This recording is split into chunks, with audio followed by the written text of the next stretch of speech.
Hello, দেখো মাপটা প্রথমে দেখে নাও। ৮ ইঞ্চি আমি চওড়া নিয়েছি, লম্বা ১১ ইঞ্চি নিয়েছি। দেখো এটাকে কোনাগুলোকে ধরে সুন্দর করে কোনা ধরে ধরে কিন্তু সেলাইটা করতে হবে। কোনাটা কিন্তু রাখতে হবে, এই জিনিসটা বানানোর সময় কিন্তু কোনাটা মাস্ট। কোনাটা সুন্দর হলেই তাহলে কিন্তু সুন্দর হবে জিনিসটা। মাঝখানে একটুখানি গ্যাপ রেখে দিবে যাতে এটাকে পাল্টি করা যায়, সেজন্য মাঝখানে একটুখানি আমি খোলা রেখে দিলাম সেটাকে পাল্টি করার জন্য। এবার কোনাগুলোকে দেখো সুন্দর করে কিন্তু কেটে দিতে হবে, তাহলে পাল্টি করার পরে দেখবে সুন্দর কিন্তু কোনাগুলো বেরিয়ে আসবে। আর কোনাটা সুন্দর হলেই এই জিনিসটা মানে বানানোর পরে ফুলটা সুন্দর হবে দেখতে। তা দেখো কোনাগুলো কিন্তু সেই নখিলা জিনিস দিয়ে সুন্দর করে এরকম আমি যেমন করে মানে করছি এইভাবে তোমরা যে কোনো নখিলা জিনিস দিয়ে এটাকে বের করে নেবে কোনাগুলোকে। দেখো এই গরমে কাজ করা কি অসুবিধা, ফ্যান না চালালেও হবে না, আবার ফ্যান চালালে সব উড়ে উড়ে চলে যায়। দেখো এটাকে আমি কেটে নিয়েছি, তাও তোমাদের মাপটা দেখাচ্ছে ৭ ইঞ্চি, ওইদিকে কোনার দিকটা ৭.৫ করেছি, আর এইদিকে 3 ইঞ্চি, আর এইদিকে যেদিকে সরু ওইদিকে 1 ইঞ্চি কিন্তু কম আছে। এটা তোমরা একটু মাপটা দেখে নাও, আমি কিন্তু স্লো করে রেখেছি, তোমরা কিন্তু দেখলেই বুঝতে পারবে। এরকম মানে ওটা বানানোর পরে এটাকে বানিয়ে নিতে হবে। এটা ওই সেম প্রসেসে কোনাগুলো কিন্তু তোমাদের রাখতে হবে, কোনা না রাখলে কিন্তু ফুলটা সুন্দর হবে না। এবার মাঝখানে এটাতেও একটুখানি জায়গায় রেখে দিতে হবে, যেহেতু পাল্টি করতে হবে। তো সেম প্রসেসে ওই একইভাবে এটাকেও কোনা বের করে সুন্দর করে প্রথমে সেলাইটা করে নেবে, তারপর দেখবে সুন্দর হবে কিন্তু ফুলটা। যদি কোনাগুলো বের করতে না পারো তাহলে কিন্তু সুন্দর আসবে না। তো একটুখানি ছোটো ছোটো কাট দিয়ে দিবে যাতে পাল্টি করার পরে ফিনিশিংটা সুন্দর আসে।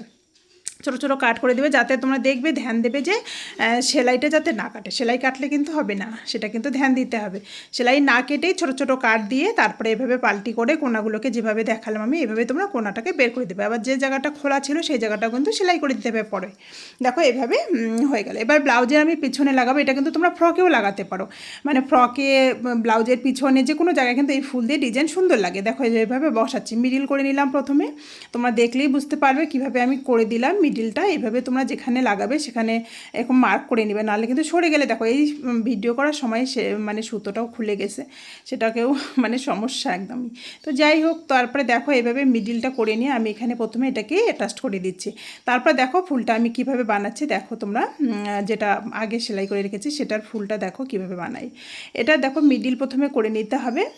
আমি খুব স্লো করে রেখেছি যাতে তোমরা দেখলেই করে নিতে পারো, যে কেউ তোমরা যারা নতুন কাজ শিখছো তাদের জন্যও কিন্তু খুব উপকারী হবে আমার মনে হয়। সেই জন্য অনেকটাই স্লো করা আছে ভিডিওটা, তোমরা একবার দেখলে আমার মনে হয় বুঝে যাবে। এবার যদি না বুঝতে পারো তাহলে তোমরা দুবার দেখবে, একটুখানি নাহলে সেভ করে রেখে দেবে, তোমরা পরবর্তীতে দেখলে কিন্তু এক দুবার দেখলে কিন্তু এই ফুলটা সুন্দর বানিয়ে নিতে পারবে। দেখো এইভাবে কিন্তু ফুলটা আমি সেই ছোটো মতি গোল্ডেন কালারের দুটো মতি, তিনটা মতি, তোমাদের মানে জটা দিলে তোমাদের ভালো লাগে এরকম দিতে পারো। আমি দুটোই দিয়েছি, দিয়ে একটু শক্ত করে এখানে কিন্তু সেলাইটা করে দিতে হবে যাতে খুলে না যায়।